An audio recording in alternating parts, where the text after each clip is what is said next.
Ауру одан сайын ауырлай түсті. Уақыт таяды, денесі суый бастағандай. Ол қадірлі басын Айшаның омырауына сүйеді.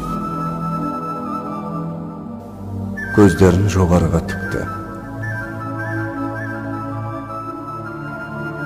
Bir шама уақыттан кейін барып ес жиды. Саусағын жоғары көтеріп, биіктегі бір нүктеге қадала еріндері қимылдады.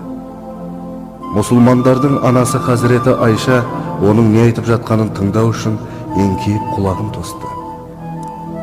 Пайғамбарлармен, шейіттермен, жолдағылармен бірге мені де кешір. Өзіңнің мейірімің түскендермен бірге мені кешіріп, рахымыңа бөлей көр.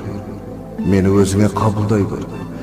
Аллах тағалам, мен сенің ұлы достығыңды қалаймын. Ұлы достығыңды қалаймын.